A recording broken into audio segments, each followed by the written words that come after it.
कि अब कलयुग भी आने वाला है और हस्तिनापुर का राज्य महाराज परीक्षित को दे देना चाहिए। वो पांचों भाई पांडव हस्तिनापुर का राज्य महाराज परीक्षित को देने के बाद वहां से हिमालय के लिए चले जाते हैं। इधर बड़ा ही प्रेम से महाराज परीक्षित शासन को चला रहे हैं। इधर एक दिन महाराज परीक्षित घोड़ा पर सवार होकर के शिकार खेलने के लिए जिस समय चले, नवलदे ने बहुत मना किया लेकिन महाराज परीक्षित नहीं माने।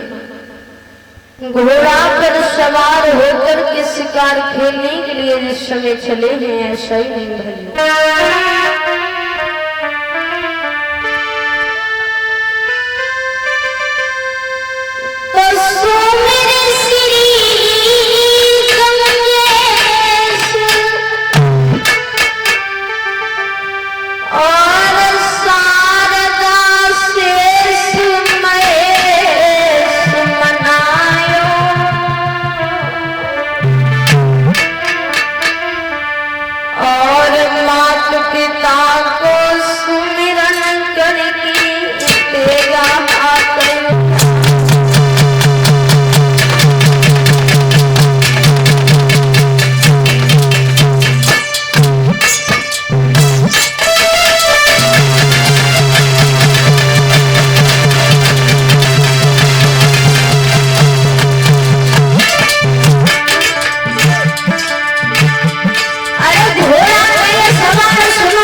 महाराज परीक्षित ने एक हिरण को देखा।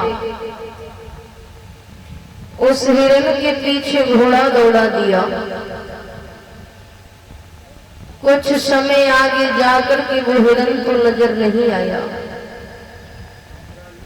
क्या देखा महाराज परीक्षित ने कि एक काला कलूटा इंसान हाथ में लाठी को लिए गाय और बैल दोनों को मारता हुआ चला आ रहा है। ये बैल जो है ये धर्म रूपी बैल है। काला कलूटा जो है वो कलयुग है।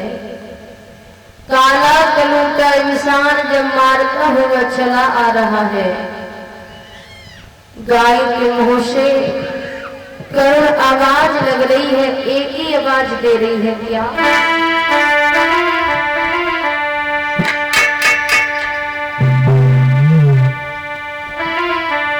कि कौन है आज मेरी लाज बचाने?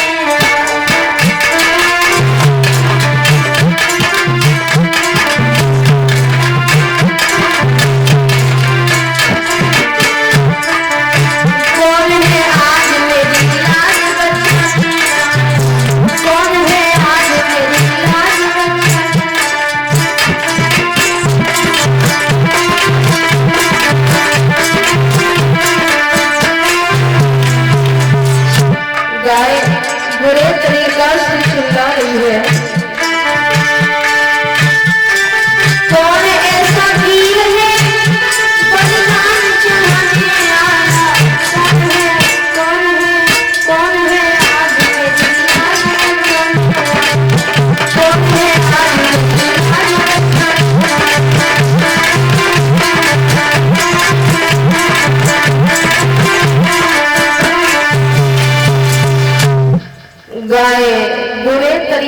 से चिल्ला रही है।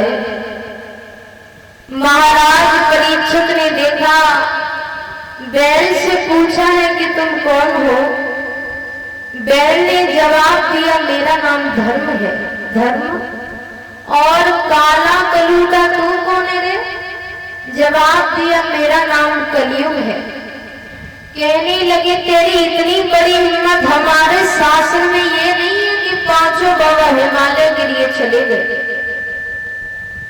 तू सोच रहा होगा कि द्वापर का अंत हो गया, लेकिन तुझे नहीं मालूम है पारस का वंश अभी भी जिंदा है। तेरी कैसे हिम्मत पड़ गई? कहने लगा, महाराज शासन में हम 4 भाई थे, सतयुग, त्रेता, द्वापर, सबसे छोटा हूं कलयुग। महाराज मेरे अंदर अगर अवगुण है तो अवगुण के साथ साथ गुण भी है। क्या गुण है? तो कलयुग बोला महाराज कि कलयुग के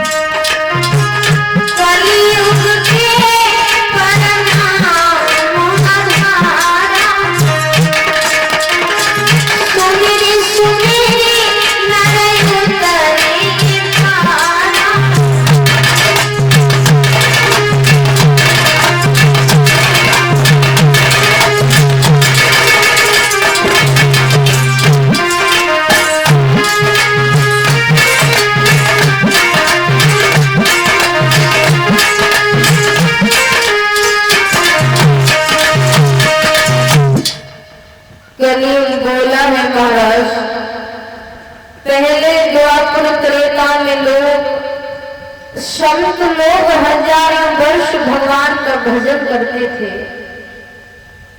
तब भी भगवान का दर्शन नहीं होता था। और कलयुग में केवल क्षण मात्र नाम लेने से प्राणी का उद्धार हो जाता है। महाराज परीक्षित कहने लगे, आप वहां चले जाइए जहां पर शराब पी जाती हो, और शराब से कोई नुकसान नहीं है, जिंदगी में फायदा ही फायदा है। कल